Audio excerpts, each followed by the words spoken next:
mga kalods, usapan natin itong about sa utang mga kalods. Dahil sa utang, ang dami nasisirang pagkakaibigan at pagmamahalan sa bawat pamilya o kamag-anak. Paano nga ba maiwasan ang ganitong galit? Marunong tayong makontento kung anong mayroon tayo. Huwag nating pilitin ang hindi natin kaya. Huwag tayong makipagsabayan sa malaking sahod at sa kapitbahay nating mayaman. Huwag tayong magkunwari na kaya natin ang kaya nila. At dahil sa ating inggit sa kapwa, na mayroon naman talagang maibuga. Nangutang ka lang para patunayan mo sila na kaya mo ang kaya nila. Dahil sa isang inggit sa kapwa, alam mo mga kalods, marunong tayong makontento kung anong mayroon tayo. Kung mangutang ka sa kaibigan mo o kamag-anak mo, siguradong may maibayad ka ayon sa mga pangako mo sa kanya. Dahil ang tira na inutang mo ay kanya din ang pinaghirapan niya. Alam mo, mahirap kasi pag nangako ka sa isang tao tapos hindi tinupad. Kahit anong trabaho mo sa buhay, anong sikap mo, wala ka rin mawawala dahil may tao kang niloloko. Ganyan ang natin kaibigan, mga kabits. Kasi marami na akong na-experience sa kasamahan ko. Talagang dami lang utang sa atin. Pagdating dito, mga utang sa mga kasamahan dahil dami na binabayaran sa atin. Pag hindi natin kaya, huwag natin pilitin. Ano ang inaabot natin ang sahod natin? Yun lang yun. Dahil kung magpagsabayan tayo sa mga opisyal o magpagsabayan tayo sa ating mga kapitbahay na may kaya talaga, mahirapan tayo dyan. Alam mo, ang isang inggit ay ito rin ang dahilan kung bakit mga tayo nabaon sa utang. Ako sa akin lang mga kaibigan, ayaw ko talagang mangutang ako kung mayroon talagang dahilan o talagang walang-wala ako. Pero pag mangako ako, talagang babayaran ko dahil lang inutang mo, pinaghirapan nila yan. Sa panahon ngayon, mahirap talaga kumita ng pira. Kailangan pinaghirapan mo. Siguro naawa lang sa'yo dahil sa katuwiran. Suklian mo rin ang kabutihan kasi iba na ngayon pag mangutang ang isang tao, yung inutangan pa ang mahiya. Alalahanin mo rin na ang pira na ang inuutang natin ay pinapaguran yan. Kahit na malaki yung sahod nila, pinaganuhan na nila dahil ang pira talaga hindi naman basta-basta kitain. Nasabi ko to mga kaibigan kasi sa dami kong mga experience, mga kasamahan ko.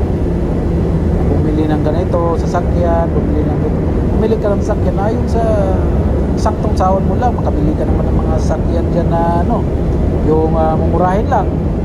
Huwag kang bibili ng mga sasakyan na hindi mo kayang bayaran, tapos pagdating mangutang ka ng kalakalat na yung mga utang mo tapos hindi mo na bayaran. Nako, delikado yan. Sa panahon pa naman ngayon, hindi ka nang makulong, hindi na tayong makulong sa utang ngayon.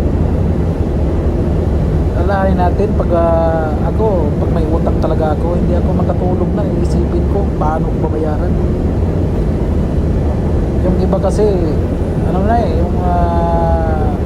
hindi nila iniisip na yung inutangan nila, kailangan din yun ng pera. Kaya mga kalods, ito lang masasabi ko, kung nais natin guminawa yung buhay natin, yung pagsisikap sa ating pamilya, huwag tayo mangutang dahil may pira naman talaga tayo. Marunong tayo makontento kung anong mayroon sahod tayo. Swerte nga natin dahil may mga trabaho tayo yun lang, dahil protinsiman tayo, yun kung anong bilihin ng iba, yung mga opisyal, bilhin tayo. Kung ang mayroon sila, mayroon din tayo. Hindi tayo nakipagsabayan tayo sa kanila. Yung reality lang talaga, di lang sa siman, sa lahat ng mga tao, ugali natin, lalo na pag may birthday, mga utang tayo para maglitson lang, tapos hindi naman papakain lang sa mga tao, tapos mahirap tayo magbayad hanggang hindi na makabayad, hanggang nag-aawayan na. Yun ang number one talaga, yung utang na makasira sa kaibigan, makakasira sa mga kamag-anak. Dahil yan ganyan. Kaya mga kalods, ito lang masasabi ko, kung may utang man tayo, bayaran natin.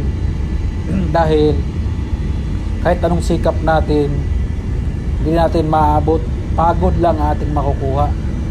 Dahil sa dami nating tao na inagabyado, mas maganda talaga na nagtatrabaho tayo na wala tayong isipin sa pamilya natin. Yung sa mga asawa din, marunong tayong makontento kung anong pinadala sa atin. Dahil dito, pag ang ratings, hindi natin maasahan na malaki yung sahod. Ang malaking sahod yung official talaga. Yan lang mga kalods ang tip ko po. Ako naman, ang ugali ko naman talaga, hanggat kaya ko pa, hindi ako mangutang. At saka hindi ako mahilig sa yung bili ng ganito. Yung sasakyan nga, nakabili ako dati, bininta ko dahil useless din. Walang marunong mag-drive, pero kailangan talaga naman may sasakyan ka sa panahon ngayon. Dahil pag may sasakyan ka, may gusto kang puntahan, ay makapunta ka. Pero ayon sa sahod ko, kung wari ako isang kusiro dito, hindi kaano kalakihan yung sahod, bibili lang ako ng sasakyan na murahe lang din. Hindi ako bibili ng mga Fortuner o ano man, Toyota Hiace. Tapos pagdating dito, 0-0 ka, wala kang may uuwi dahil padala doon. Lalo lang ngayong mahal ng bilihin. Yan lang po, salamat po sa inyo, Lods.